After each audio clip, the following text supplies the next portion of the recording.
of our Savior Jesus Christ according to Luke. Glory be to you, Lord. Jesus said, "There was a rich man who was dressed in purple and fine linen, and who feasted sumptuously every day. And at his gate lay a poor man named Lazarus, covered with sores, who longed to satisfy his hunger with what fell from the rich man's table. Even the dogs would come and lick his sores." The poor man died and was carried away by the angels to be with Abraham. The rich man also died and was buried. In Hades, where he was being tormented, the rich man looked up and saw Abraham far away with Lazarus by his side. He called out, "Father Abraham, have mercy on me. Send Lazarus to dip the tip of his finger in water and cool my tongue, for I am in agony in these flames." But Abraham said, "Child, remember that during your lifetime you received your good things, and Lazarus in like manner evil things. But now he is comforted here, and you are in agony. Besides all this, between you and us, a great chasm has been fixed, so that those who might want to pass from here to you cannot do so, and no one can cross from there to us." He said, "Then, Father, I beg you to send him to my father's house, for I have 5 brothers, that he may warn them, so that they will not also come into this place of torment." Abraham replied, "They have Moses and the prophets. They should listen to them." He said, "No, Father Abraham, but if someone goes to them from the dead, they will repent." He said to him, "If they do not listen to Moses and the prophets, neither will they be convinced, even if someone rises from the dead." The Gospel of the Lord. Praise be to you, Christ.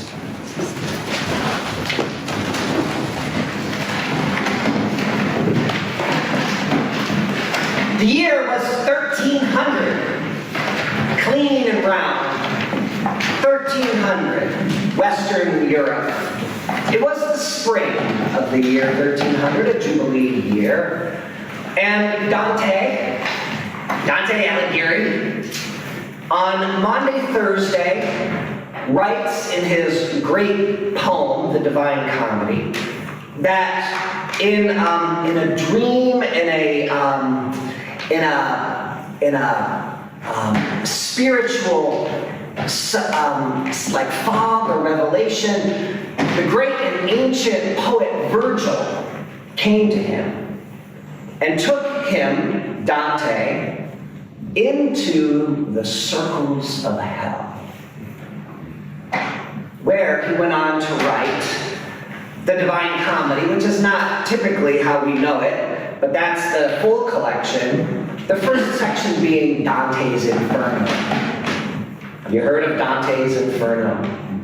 It's been 700 years where it has spread. Dante goes through these different circles of hell, 9 different circles, and in each circle he sees different people who in their lives had committed certain sins, and he sees them, with the eyes of a poet, in their suffering. As he descends, the first set of people that he sees are people who were driven by lust in their lives. And as he looks at these souls in torment, What he sees is dark, overcast skies and violent winds. And these souls are like just wisps of spirit, wisps of steam, wisps of soul, and they're being blown about in these violent winds so that they have no control, being tossed down just briefly to the ground or the water, between lifted up again, being blown past each other in this darkness and violence forever. He goes to the next circle and he finds gluttons who are suffering, gluttons. And what he sees are these souls who, in freezing temperatures, are forced to be almost completely submerged in mud and muck and filth.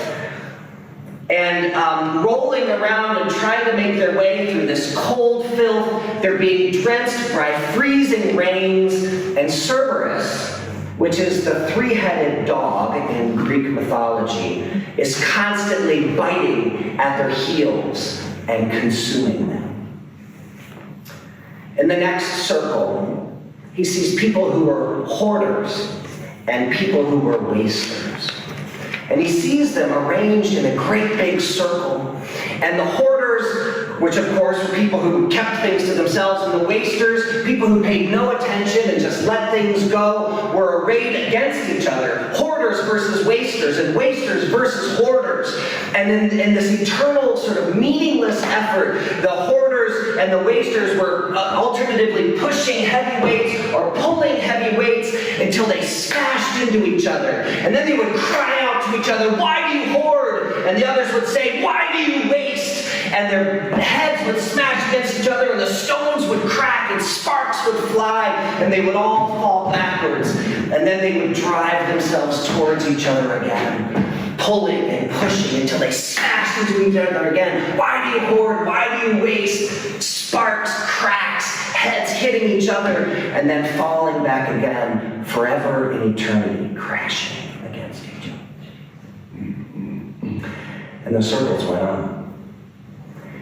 In one sense, with a first look, what it seems that Dante is seeing is a great reversal, right? People who in their lives who had been driven by lust, who had plenty of opportunities to touch one another and be close to one another, and in these quiet moments of a bedroom or a back alley or whatever it might be, and these lustful people, they had these intimate moments with each other, are now suddenly in hell given the opposite, right? Suddenly it's dark and the winds are blowing them. There is no peace, there is no quiet, there is no touching. They're being blown past each other and driven constantly. So also with the others, the gluttons. It seems like they had everything in life they could eat or consume or have or steal or whatever the stuff might be. That gluttony's not only food.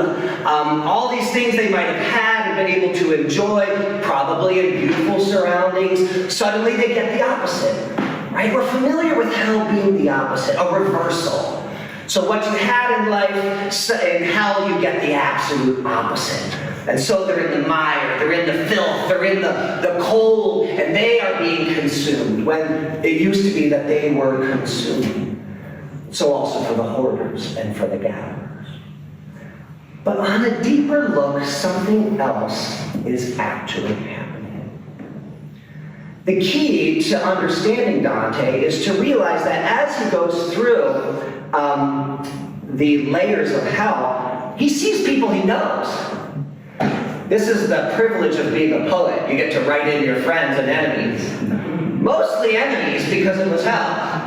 And so people he knew, and particularly had enmity against, he saw they were in hell. Including, not kindly, Pope Boniface VIII. So that wasn't nice. But the Pope wasn't dead, and neither was the people that he knew. So how did Dante see living people in hell? How does that make sense? What it means is he's not actually seeing the afterlife. Did you get there? He's not seeing a reversal that happens when you die. What Dante was seeing with the eyes of a poet was the reality that they were experiencing in life. On a spiritual level, this is the reality of the living who are doing these things. It's not what happens when they die in eternal punishment. It's the spiritual reality of how they're living now, that the people who are driven by lust are actually now in this life being driven by violent winds. It makes sense suddenly, doesn't it? And they really can't ever be satisfied because lust is a passion that can't be satisfied. It's a hunger that is unquenchable. And in life, people driven by lust are thrashed into each other and only for a moment touch the ground until they're lifted back up and the violent winds of passion are constantly blowing. This is their reality now. This is your hell, Dante is saying to them. That's why suddenly the poem becomes so powerful, because it's not a map of the afterlife, it's a map of our spiritual lives. It's an insight, it's a revelation. The people who are gluttons, he's basically saying they live like pigs. You're like pigs now, like pigs that you might see out in a sty and being driven by your hungers. It's like here you are in your own filth, miring in it, going forward, falling, the cold winds falling on you because you're never satisfied. And although you think you are consuming, you're actually being consumed. As you're a glutton, as you're seeking to fill your belly and you can never be happy, fill your soul and you can never be filled, you are actually, as you are consuming, being consumed by the desire to consume. And not just by a one-headed dog, by a three-headed dog, an extra hungry one. And as you eat, you're being eaten. This sense of like seeing with the spiritual eyes takes us to a brand new place. It actually makes hell a lot more scary because it depicts it as something we experience already. That the sin is the punishment. Does that make sense? That in our sinning, we already are experiencing the pains of the punishment that come with it.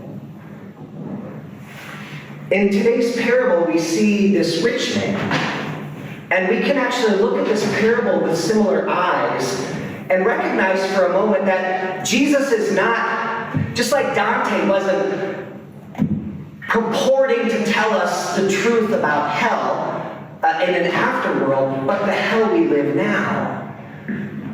We can see that Jesus also is telling us about the hell and also the heaven we can experience now already. The sense of dying as the transition point is something that St. Paul talked about often.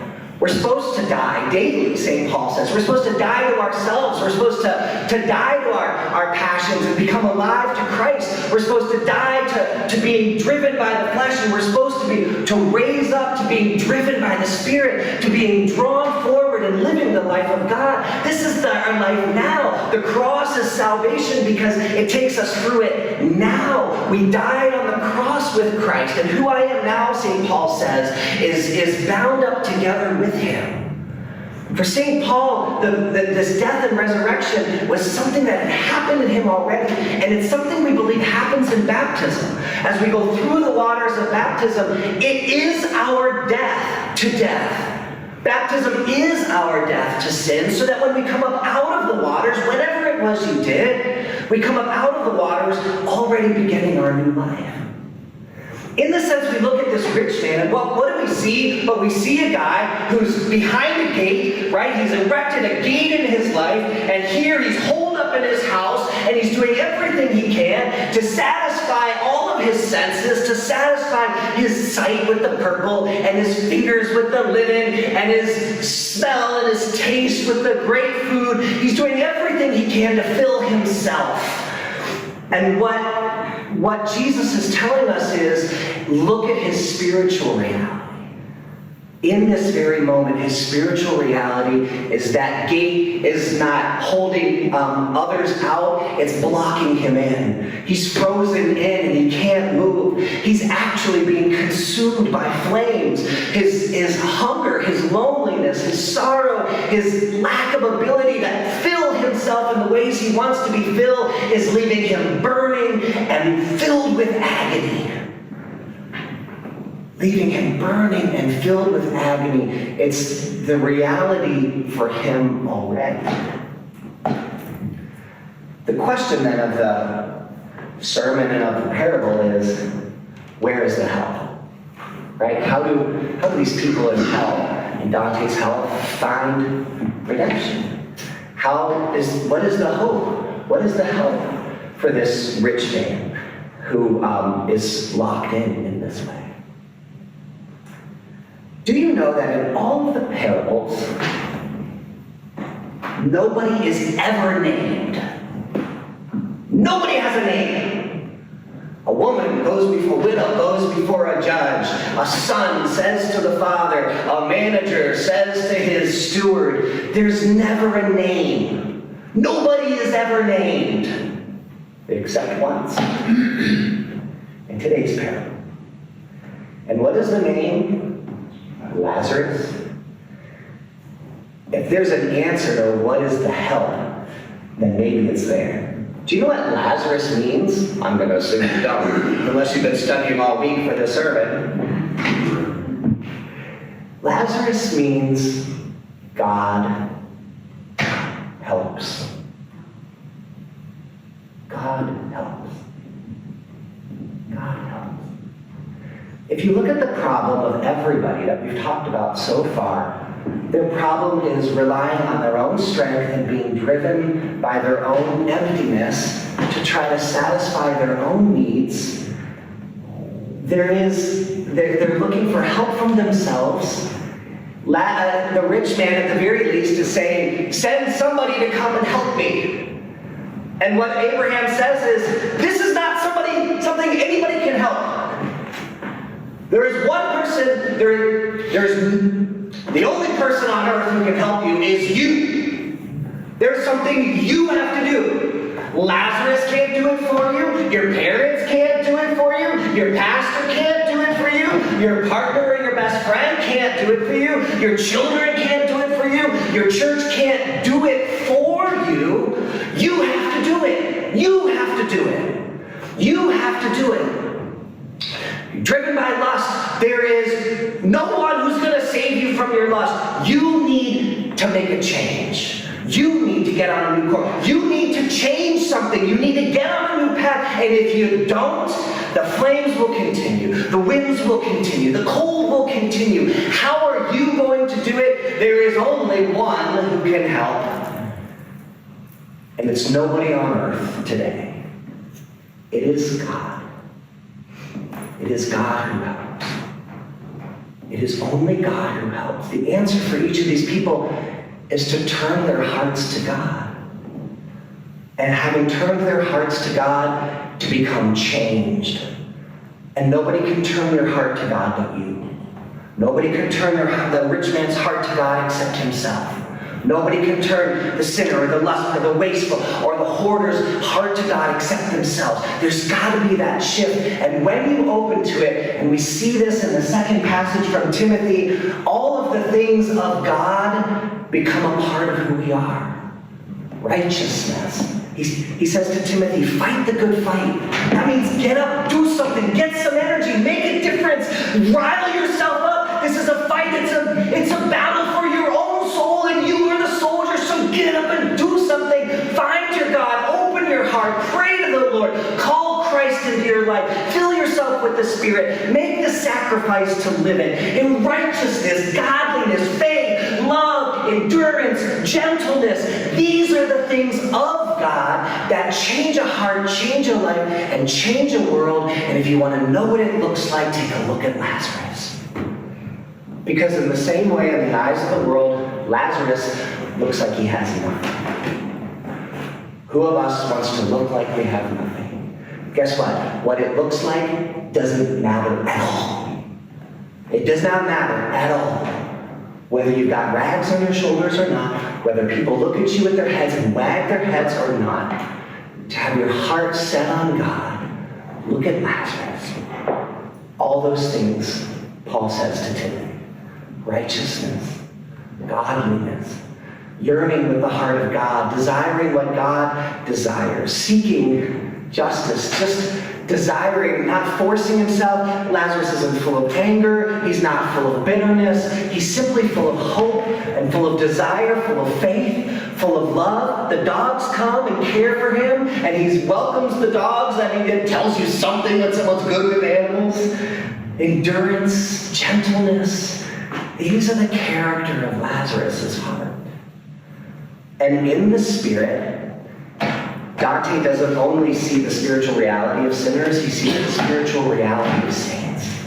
And when he sees them, they're full of light. They're raised up. They're surrounded by angels and just full of joy and absolute, the glory of God resonating through their hearts and through their lives. And with spiritual eyes, Jesus tells us that life looks like this. It looks like Lazarus standing next to Abraham in this eternal family reunion, full of life, full of grace, receiving all good things. These, with the eyes of the Spirit, are the reality now. Why does Jesus tell this parable? Because he wants to teach us what hell is like. I don't think so. Don't worry about hell someday. Worry about hell now. Each of us are being invited to look into our lives and find out, what are we driven by? And if it's anything but God, how does that thing bring its own punishment? How does that sin bring its own suffering? How does the pursuit of that thing bring its own flames and agony? And how wonderful to be freed of all of that and to be filled with light. Amen.